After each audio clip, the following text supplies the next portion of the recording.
आखिर क्यों महाभारत में सहदेव ने अपने ही पिता पांडु के सिर का मांस खाया था, और सहदेव से क्यों डर गए थे? भगवान श्री कृष्ण जिसके कारण दे दिया उसे इतना भयानक श्राप। क्या सच में सहदेव द्रौपदी के अलावा अन्य किसी स्त्री से प्रेम करते थे?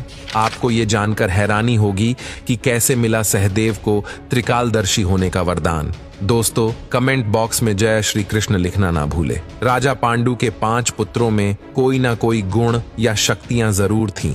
युधिष्ठिर धर्म प्रिय था तो भीम में 100 हाथियों का बल था। अर्जुन को धनुर्विद्या का ज्ञान था तो नकुल सौंदर्य में सबसे श्रेष्ठ थे। पांडवों में सबसे छोटे सहदेव, जिनके बारे में कहा जाता है कि द्वापर युग में सहदेव से अधिक बुद्धिमान और कोई नहीं था। सहदेव की बुद्धिमानी के पीछे एक कथा छिपी हुई है। एक दिन जंगल में अलाव के पास बैठे हुए उनके पिता पांडु ने अपने पुत्रों से कहा, इन 16 सालों में मैं न सिर्फ तुम्हारी माताओं से दूर रहा हूँ, बल्कि ब्रह्मचर्य की साधना करके असाधारण भीतरी शक्ति और बहुत ज्यादा दूरदर्शिता परख तथा बुद्धि हासिल की है। मगर मैं कोई गुरु नहीं हूं, इसलिए मैं नहीं जानता कि इन गुणों को तुम लोगों तक कैसे पहुंचाऊंगा। जिस दिन मेरी मृत्यु होगी, तुम सब बस इतना करना कि मेरे शरीर से मांस का एक टुकड़ा लेकर खा लेना। अगर तुम मेरे मांस को अपने शरीर का एक हिस्सा बना लोगे तो मेरी बुद्धिमता अपने आप ही तुम्हारे अंदर पहुंच जाएगी और तुम लोगों को उसके लिए मेहनत करने की भी जरूरत नहीं पड़ेगी। पांडु की मृत्यु हो गई।